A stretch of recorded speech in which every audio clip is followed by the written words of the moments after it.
Happy New Year, everyone, and welcome to the Pisgah Podcast. We are your hosts. I'm Mangler, and that is Drew, and you are listening to Pisgah. We're coming to you live from the hottest pre-ride brunch spot in town.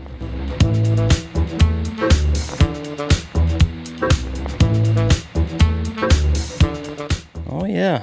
Well, New Year, same podcast. Yep, we're back after a little hiatus of holidaying, and Drew, sounds like you've had some computer issues. Yes, my computer battery exploded, essentially, and tried to take on a repair that was a little bit out of my pay scale and didn't work, so it's going to be a few weeks before the new computer gets here. Yep, but it looks like you've had some body issues. Yep, so my computer works, but my left thumb currently does not, thanks to a dislocation the other day. So we'll see how this plays out the next week or so. So does that mean you have some time on your hand to get some more podcast editing done? Yeah, I see what you're doing there. And yes, I do. We've got a few interviews in the can that are making their way to the internet airwaves here soon. Well, it is wintertime, and despite all those awesome warm temps we had over the holidays, it's now actually winter-ish weather.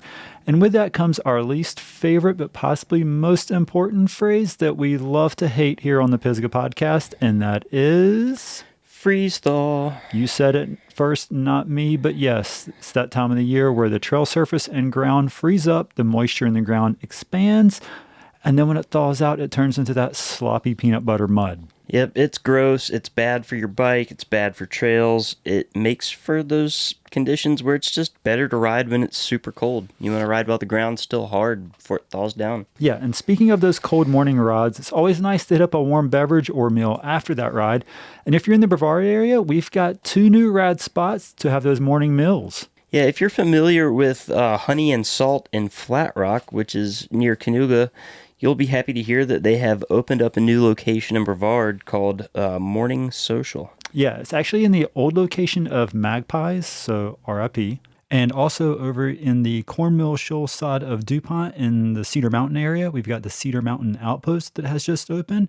And really looking forward to checking this spot out and hanging out there a little bit. Actually, this is the closest gas station to DuPont now, especially on the Cornmeal Shoal side. So when you show up to the trailhead and you're late and you also forgot to get gas on the way there, you can make it back home. Yeah, roger that. Don't underestimate how far Cornmeal Shoals is from a place to fuel up. I've left on fumes a time or two before and barely made it. Oof, yeah. Well, on to our first interview for 2022. We've got Peter Mills with Elevated Trail Design for this week's episode. Yeah, man, Elevated has had some tools on a lot of cool projects over the years, so I'm really looking forward to hearing this interview.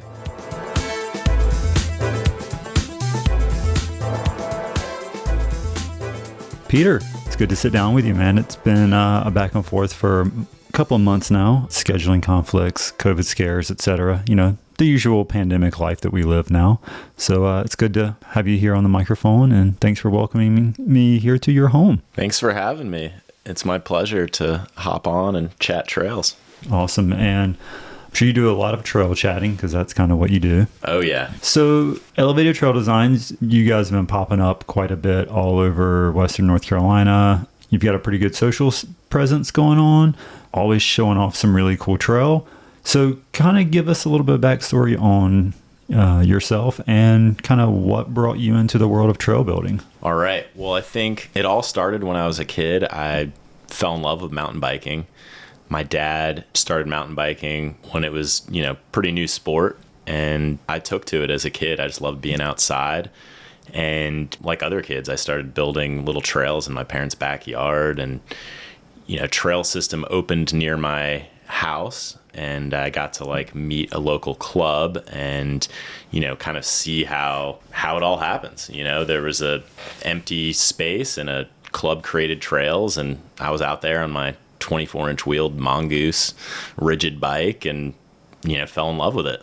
And this was in the Triangle area? I was born in Northern Virginia, so this was in Fairfax County. Okay. And then moved to Chapel Hill, North Carolina in middle school. Okay, nice. And growing up in Chapel Hill, there was a active mountain bike scene.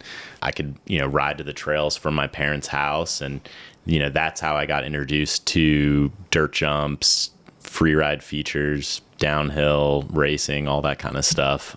Through the bike shop culture there, kind of introduced me to all the different avenues I could explore on bikes. When you were in Chapel Hill, was Marshall Hance working at the shop there in town? Yes. Okay, so... Yeah, absolutely. That was the same time he was starting his Endless Bikes, making dirt jump frames. So we would go ride urban together and go out to the dirt jumps. Nice. Some Chapel Hill street action and then like the local dirt jumps.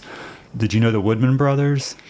I did get to go out to their compound and ride their mini ramp and their jumps a few times. Mm-hmm. Yeah, Dad and Spencer were rad dudes. Yeah, I was the only guy on mountain bikes, kind of. I never was on BMX bikes, but I would hang out with the BMX crowd because those were the guys that were riding the dirt jumps, digging the dirt jumps. Yeah, so they kind of adopted me as a mountain biker. There's been a couple of people that have been adopted as mountain bikers. Most notably would be a Joe Haley. Yeah, I was just about to mention his name. Getting to ride street with him and then getting to ride the dirt jumps with him when I was younger was a huge inspiration. I mean, he was the only guy that was out there going for 360s and going big, and seeing him, and it always inspired me. And also a really great style on a bike. The most stylish and the most humble, so definitely a inspiration. You grew up in the Triangle area and then you make your way here to the mountains like most of us have.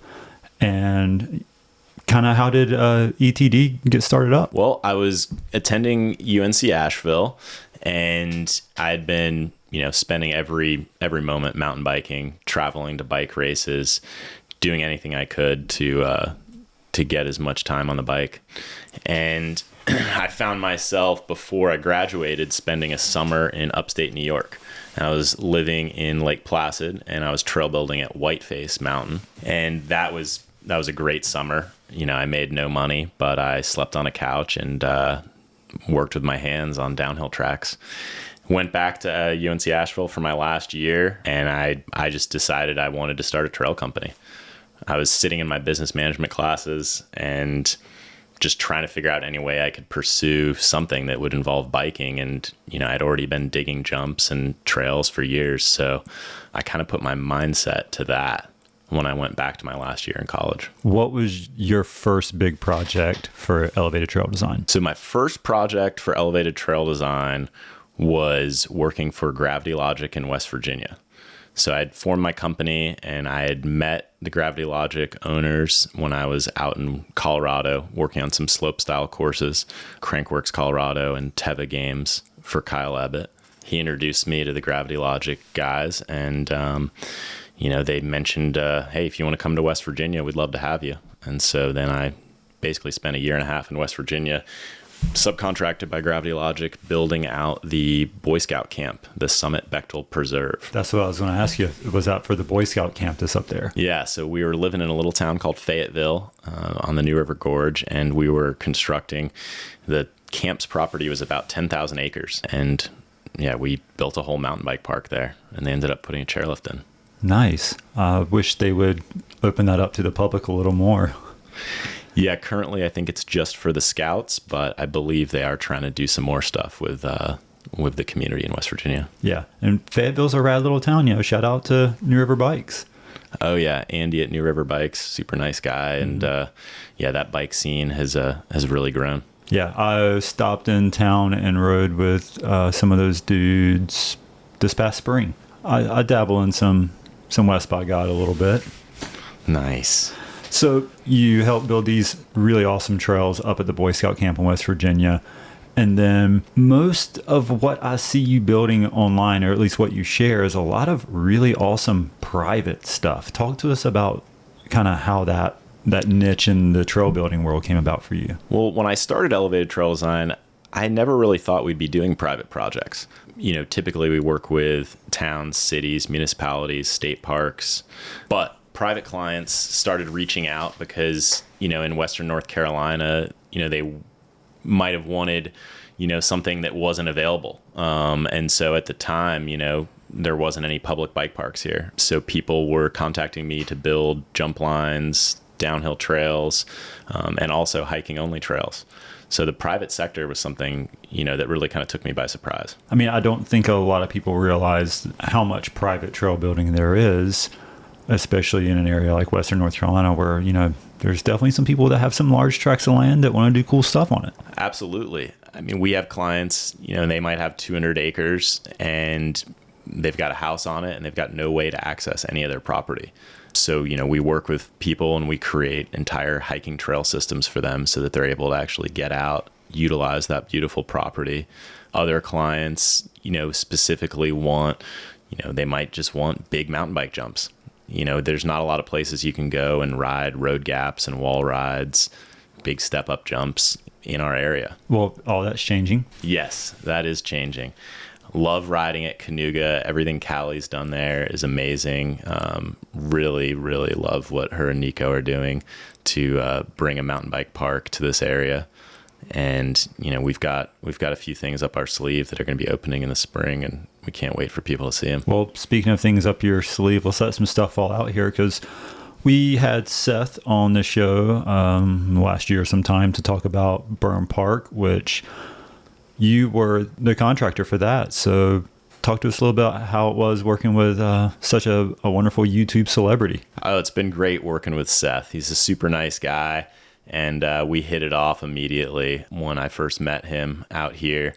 I thought it was really cool that he, wanted to use his YouTube platform to create a public space.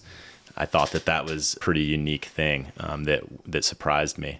So long story short, we probably met about a year and a half before Burn Park started construction.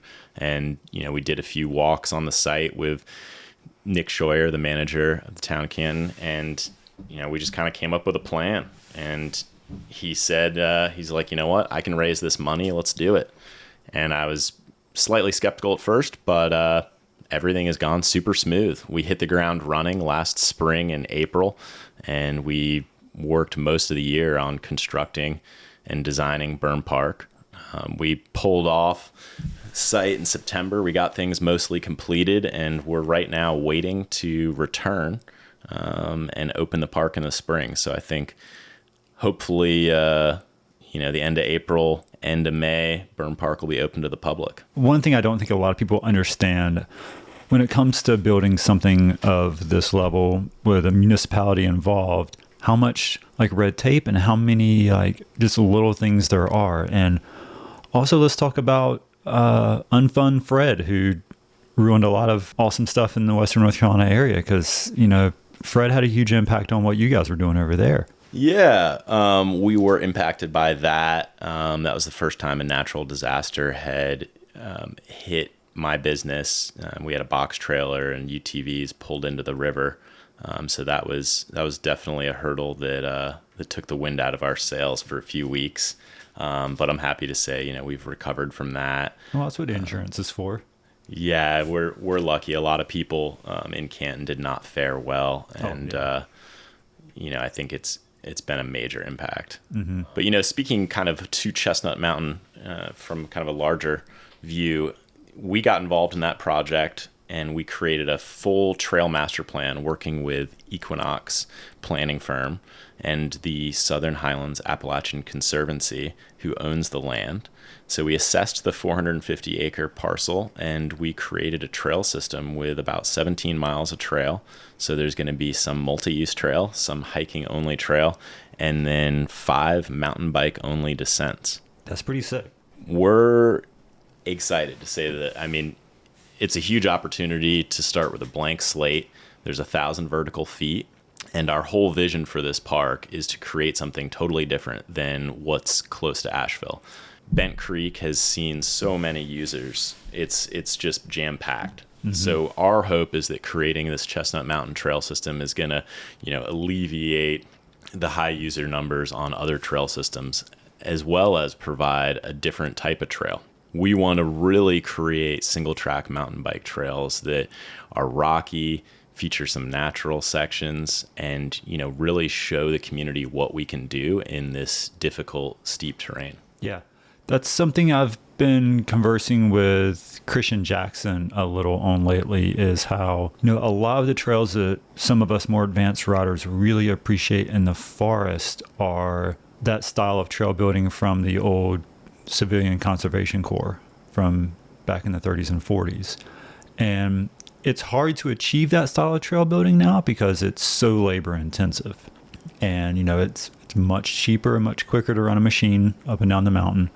But seeing some stuff that you guys are doing, some stuff that Single Tracks has done with Shrimper and everything with a lot of cool rock work really gets me psyched up on some new trail construction.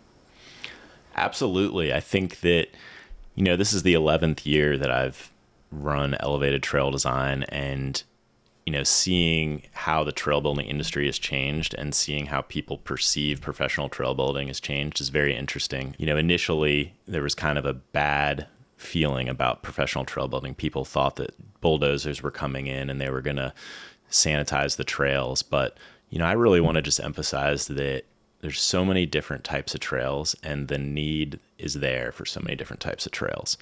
So what we hope to do is when we're working on a trail system, we want to create an experience that's good for everyone. You've got to have beginner trails because you got to encourage people to get in the sport and provide opportunities for people that are, not hardcore. Yeah, you got to have that pathway for introduction. Absolutely. So, I just think you got to have a balanced approach to it. You can't offer a double black diamond jump trail without offering entry level jump trail. When it comes to Chestnut Mountain and Burn Park, how is Burn Park different from kind of what you see the vision for the rest of the mountain? So Burn Park is within Chestnut Mountain, and it is a focused mountain bike park area. So it's fully built up with, large berms, tabletops, wooden features, drops, wall rides, all that kind of stuff. So it's very different than what you're going to find in the rest of Chestnut Mountain. So I would call the rest of Chestnut Mountain more of a backcountry experience. So, we're talking more 2-3 foot average width trails, whereas Burn Park has, some 15 foot wide landings on some of the jumps. Yeah. With Burn Park, so I imagine there's going to be the green through double black scenario. Talk to me about how the trail ratings and how you perceive trail ratings when you're building something like that. Well, first, just kind of setting the scene. So Burn Park is about a third of the way up Chestnut Mountain. So it's not at the base of the mountain. So when you come to Burn Park or Chestnut Mountain, you're going to ride up a multi-use trail up to Burn Park. And Burn Park will kind of serve as a hub within Chestnut Mountain. When you go there to meet your friends for a ride, you'll probably ride up and then take a couple laps at Burn Park. And then you'll cruise up to the top of Chestnut Mountain, and then you can kind of rendezvous back in Burn Park and session some of the trails there. So I'd really describe Burn Park as kind of this central hub within a trail system where, you'll be able to session different trails of different skill levels. Nice. When you're laying these trails out, you flag them, you get the machine in the ground, you get shovels, moving dirt and everything. How does things change as you progress? Well, when we first get out there, we put boots on the ground, we explore everything, and, we kind of, what are our goals? What are we trying to accomplish? What are we, restricted by? So for Burn Park, we were given a specific area that we could use. And then, we had to, work with the Southern Highland Appalachian Conservancy and the town of Canton and just make sure that, what we were creating was going to be something that was sustainable, safe, fun, and, there to be an asset for the community for years to come. Did you have much leeway with that boundary? We had some good creative freedom, but we really strive to have as low an impact as possible. And one of the things that's unique to this property is that it had been heavily manipulated to create a NASCAR training facility years ago. And so because of this, the area where we built Burn Park had already been 100% disturbed. Oh. So they had created these large roads through there and graded a huge portion of it and then replanted it with, little pine trees. So what we were going through was, an area that was not natural to begin with. So that kind of helps you make some easier decisions on where to dig and where to place flags at. Yeah. So, that kind of gave us one of the trails takes advantage of a huge logging road, and we rehabilitated that road and, mitigated the steep slopes around it to integrate the trail in there in a way that... It's interesting to hear how you guys went to this disturbed area that basically had been clear cut to some degree, logging roads put in. And most of the times when logging roads and stuff are put in to places like that, the thought of how this is going to affect the land isn't really in the forefront of how they choose to put that road in. So I'm sure like you guys going in and mitigating some drainage issues, working around some of the stuff there probably actually helps the land more than anything. It's great you bring that up.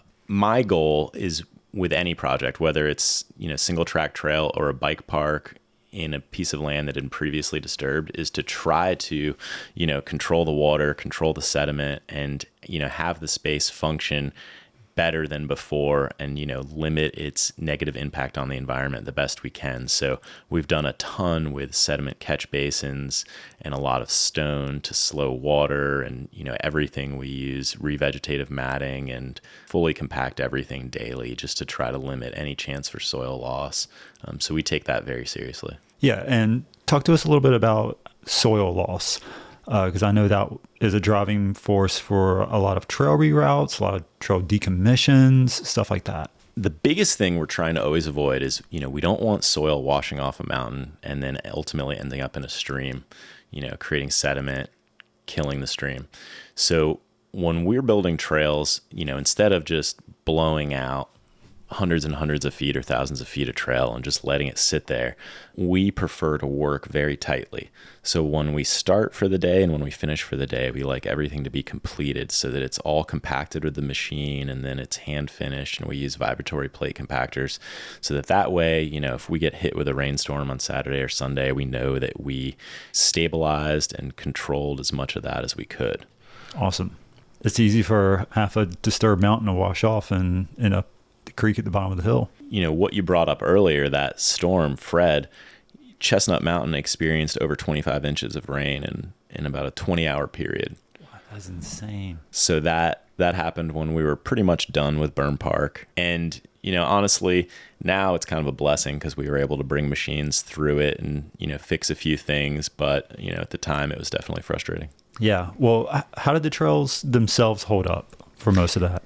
Honestly, they held up way better than I could have imagined. With that much rain, there was actually landslides on Chestnut Mountain that occurred in areas where we weren't working.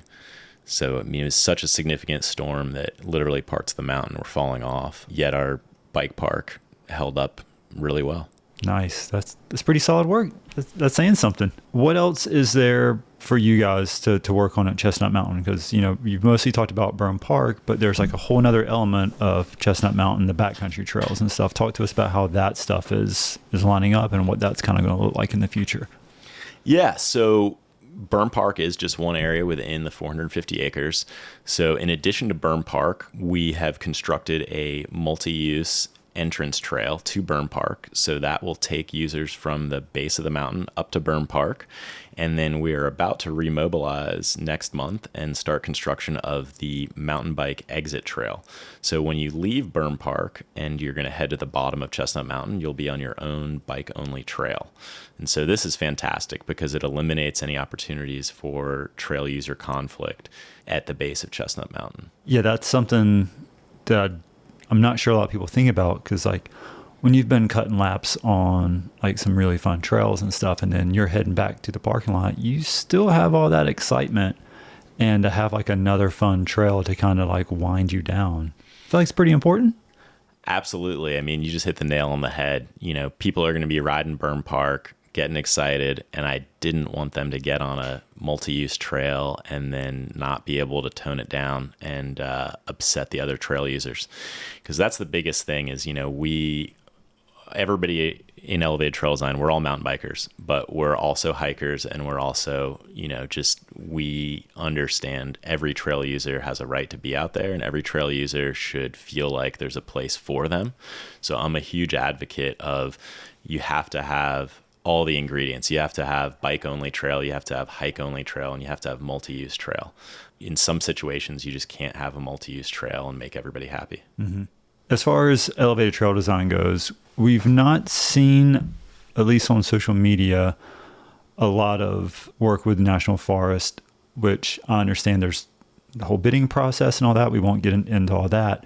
But we've seen you working with a lot of other municipalities outside of Western North Carolina. And here lately, you've been doing a lot of really cool stuff in the Charlotte area. Yeah. So, We've done work for all types of clients. We've worked for, state parks, city parks. We've done stuff in the national parks, national forests. But, we're fortunate we've been, directly contacted by so many clients that, we're not able to bid all of the projects that come out. We find ourselves in a position where we're booked out for such a long period of time that often when we get bids, we're already booked for the performance period. So, you brought up one of the big projects we're doing right now. So we're working with Catawba County on a new park that's called Mountain Creek Park. And this is going to open in April of 2022.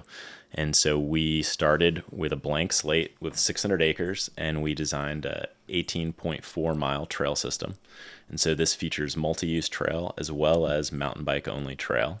And then in addition to that, we created a small bike park with 2 pump tracks, a couple flow lines, and then we're also handling all the signage, all the emergency access routes, all the wayfinding, everything that's necessary to, have a 600 acre trail system. And Catawba County is just outside of Charlotte?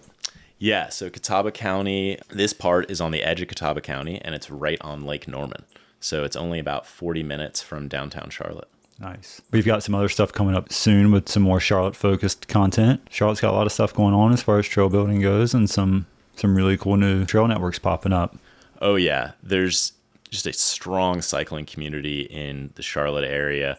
We've done quite a few projects with the Tar Heel Trailblazers. Mm-hmm. Brian Hall, the president of that club, let's give him a shout out. He's been doing huge things in the Charlotte area. Awesome. That's great. And then you've worked on some projects back towards Chapel Hill area as well? Yeah. Growing up in Chapel Hill, I've got roots there, and we always seem to go back to that area at least once a year to do a project.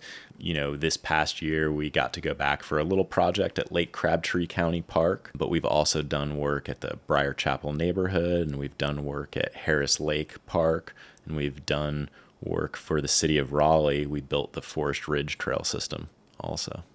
Yeah, the Briar Chapel stuff, I like that zone a lot. I've not ridden much of the stuff in the Triangle area, but Briar Chapel has been real fun.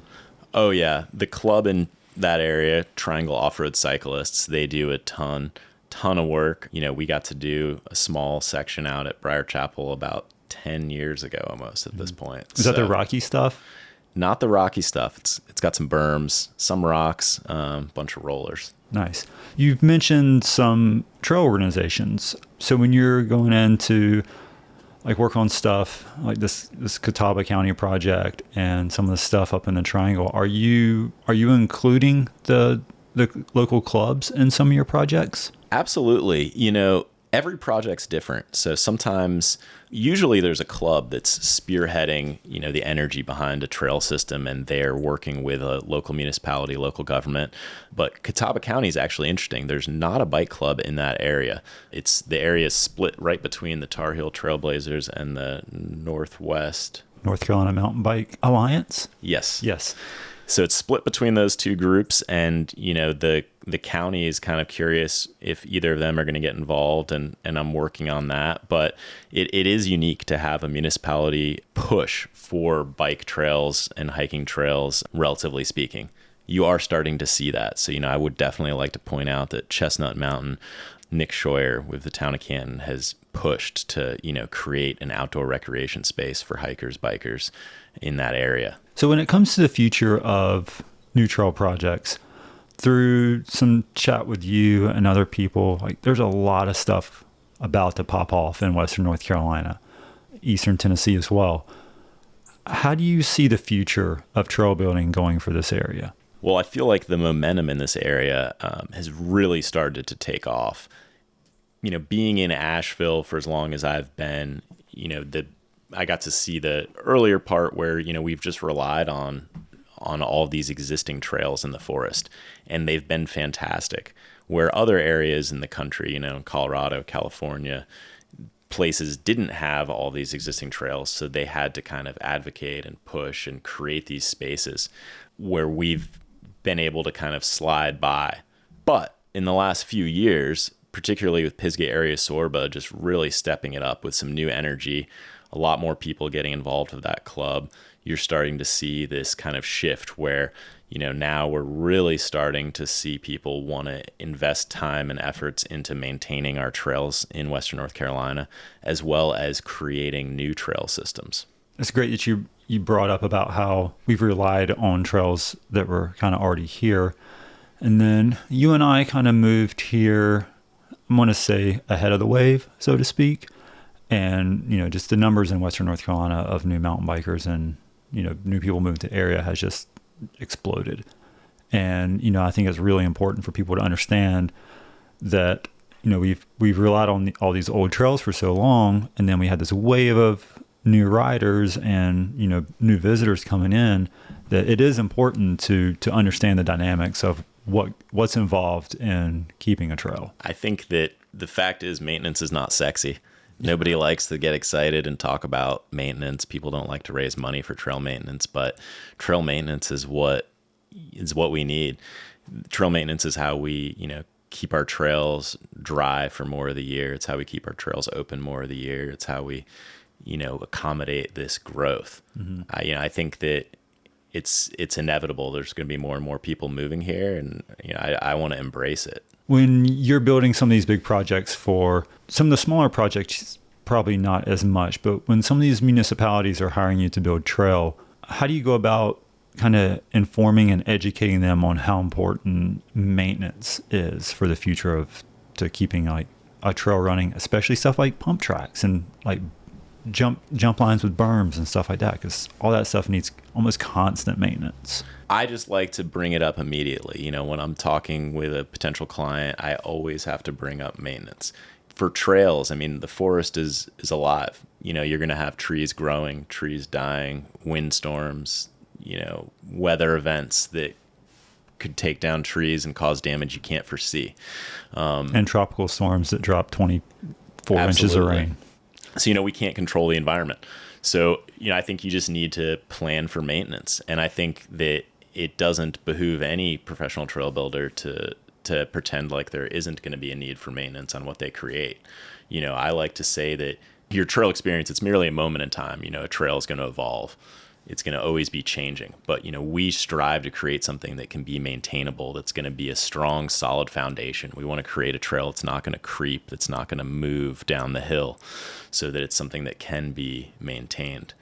And so then when we shift over and we talk about bike parks, pump tracks, dirt jumps, it's just, paramount that you come up with a maintenance plan from the get-go.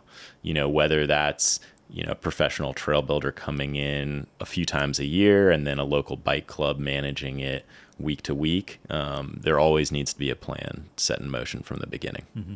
Here's something that kind of rubs me the wrong way sometimes. When I'm riding a trail that's kind of deep and they have these big sweeping berms and some nice lips and stuff like that, it's awesome in its early life. But when you have stuff like that deep in the forest, it makes it harder to maintain, harder to keep up. And, what are your thoughts on that? Oh, that's a great point. I like to think about that as proximity to like where you start your ride. And that's critical because it also affects how you can maintain it. So, when we're building somebody a private bike park, we're not going to put the big jump line the farthest spot away from the house at the edge of your property. You want to have your jump line, your highly maintainable feature closest to, the bottom of the property, closest to where you can access it. Mm-hmm. You want to stick to having more of a backcountry style single track farther away. Because, if you're going to have berms and jumps, you need to be able to get up there with a leaf blower. You need to be able to get up there with a flat shovel. And generally, I would suggest you have those features closer to somewhere where you can maintain. Yeah. Because I agree. We need to be pragmatic. If you're going to build a beautiful sculpted berm, you're going to have to get back there and give it some love every now and again. Yeah, absolutely. So let's talk about some local trails here. You live in a really rad location. You're north of Asheville. Kind of in between Asheville and Hot Springs. This is a lesser touch side of the forest. We're touching some Pisgah and some Cherokee National Forest stuff. So what is kind of your home zone like? Where do you usually try to go for a rip at when you've got some free time? So when I'm home and not traveling, I live out here pretty close to Hot Springs. So I'm only about 15 minutes from Asheville, but I can be at the Hot Springs trails in about 25, 30 minutes, and I go through one stoplight. So if I'm going to go out for a ride by myself or with a couple close friends, that's where I love to go. The other side of where I live, I can go out to Coleman Boundary, and there's some good trails out there. I don't spend as much time out there, but it's definitely nice having that option close to home. It's only about 15 minutes away. Yeah, I totally forgot. Like Coleman's over here as well. Do you venture up towards like the Tri-Cities area in Tennessee, riding in that stuff much? I do get into Tennessee some, and I see that as an area where we're really trying to get involved with work. Between Johnson City and where I live, there's some strong potential for future work. We did get to play a role in Tannery Knobs. So we were subcontracted by IMBA Trail Solutions, and we worked out there building the first half of the advanced trail off the top of the pump track, and then we built another black trail kind of farther back off the knob itself. Okay, that's one trail system that I've been wanting to go check out, but just for some reason or other, I'm usually like driving through that area to go to a further destination. So it's just been kind of a weird spot where it's kind of in a weird bubble that it's kind of hard to get to. Oh, I would definitely stop. If you're going through Johnson City, Tennessee, definitely check out the Tannery Knobs Bike Park. Small trail system, but it's got a good repeatability factor. It's definitely worth checking out.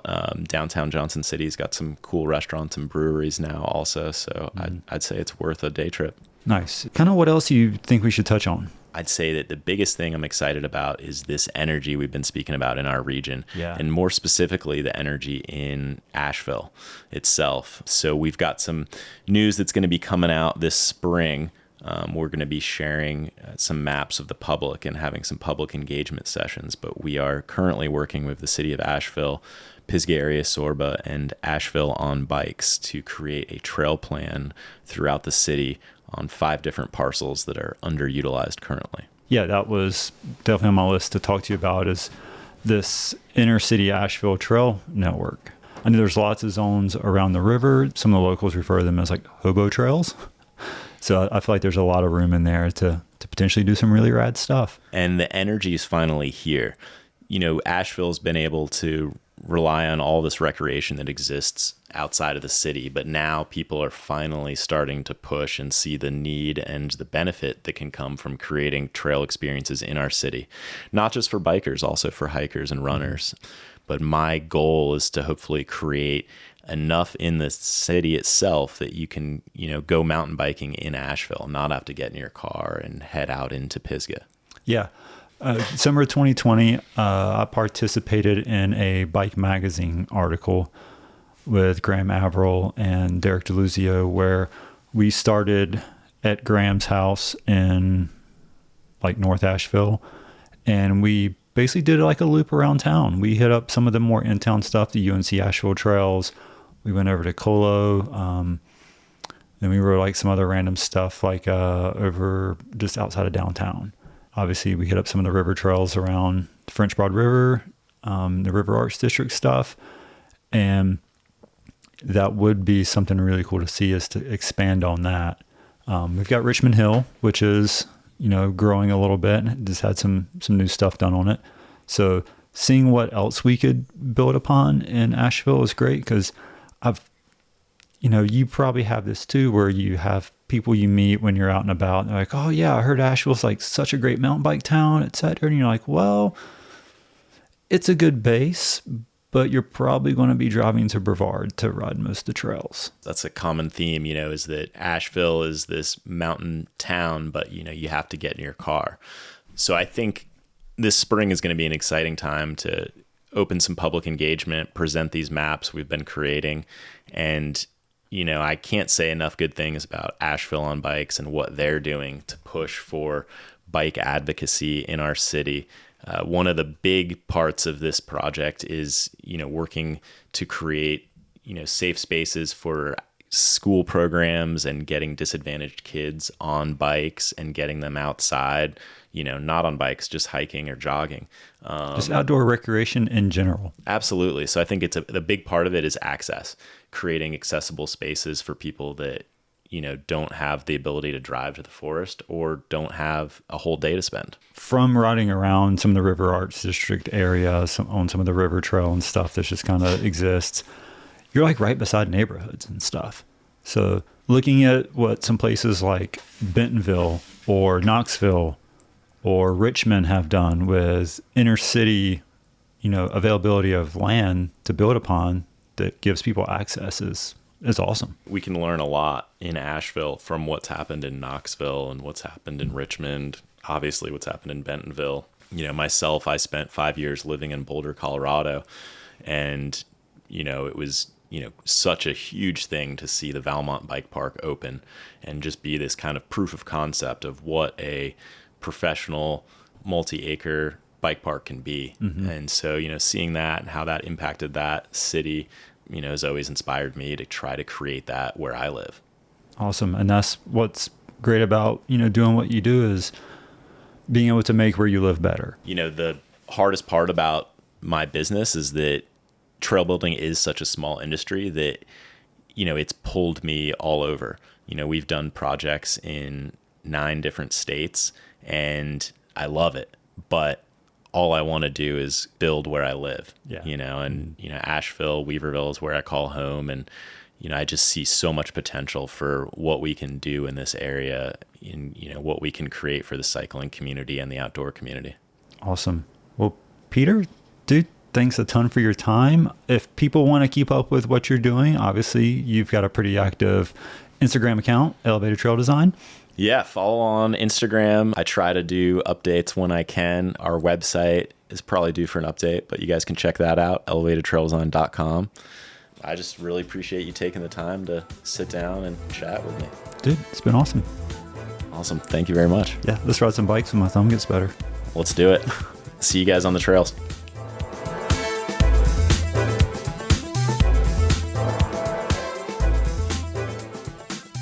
So when I first moved to town so long ago, I met Peter. He's probably one of the first people that I met through some people that I was working with at the time.